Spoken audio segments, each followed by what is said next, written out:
Hello friends, রমাস cooking চ্যানেলে সবাইকে স্বাগত।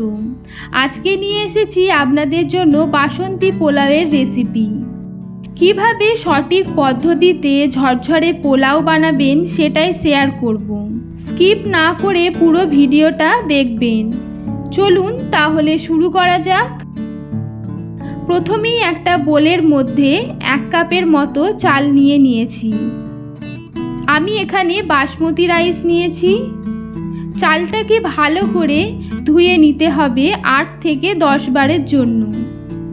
এই চাল ধোয়ার ব্যাপারটা একদমই স্কিপ করবেন না, এটা খুবই গুরুত্বপূর্ণ। দেখুন চালটা বেশ পরিষ্কার করে ধোয়া হয়ে গেছে।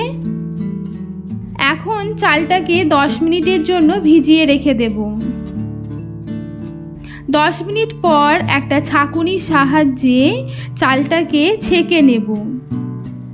জল ভালো করে ঝরে গেলে একটা বড় থালার মধ্যে 10 থেকে 15 মিনিটের জন্য এইভাবে মিলে রেখে দেব। 15 মিনিট পর ভিজিয়ে রাখা চালের মধ্যে দিয়ে দেব 1 চামচের মতো গরম মশলা, 1 চামচের মতো হলুদ গুঁড়ো, 1 চামচের মতো লবণ এবং ছোট চামচের 3 চামচের মতো চিনি। লবণ ও চিনির পরিমাণটা আপনারা আপনাদের স্বাদ অনুসারে দেবেন। আর দেব 1 চামচ ঘি। এবারে একটা চামচের সাহায্যে সব উপকরণগুলোকে মিক্সড করে নেব।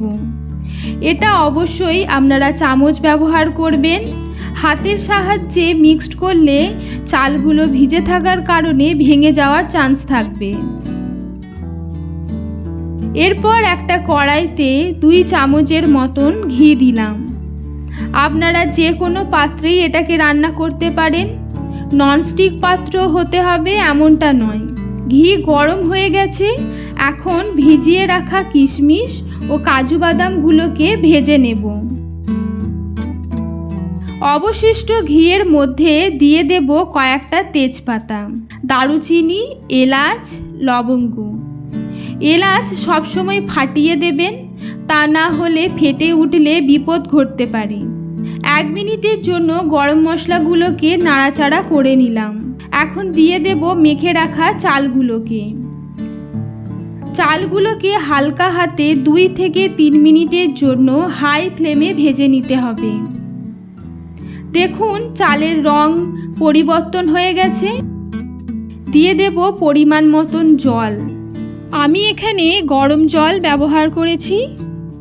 জলের পরিমাণটা হলো 1 কাপ চাল হলে 2 কাপ জল দিতে হবে।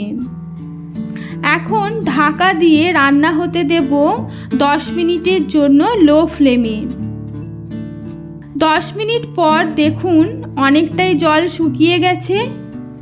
এর মধ্যে দিয়ে দেব ভেজে রাখা কাজু ও কিশমিশ। আমি ভালো করে নাড়াচাড়া করে আবারও 15 মিনিটের জন্য ঢাকা দিয়ে রান্না হতে দেব লো ফ্লেমে। 15 মিনিট পর দেখুন জল পুরো শুকিয়ে গেছে।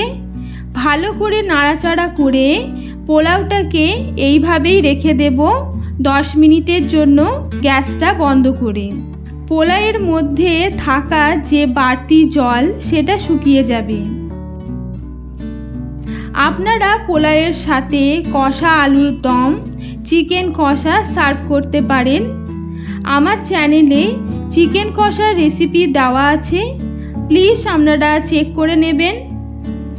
আজকের রেসিপি যদি আপনাদের ভালো লেগে থাকে তাহলে লাইক, কমেন্ট, শেয়ার করবেন এবং আমার চ্যানেলটিকে সাবস্ক্রাইব করবেন। থ্যাংক ইউ বন্ধুরা।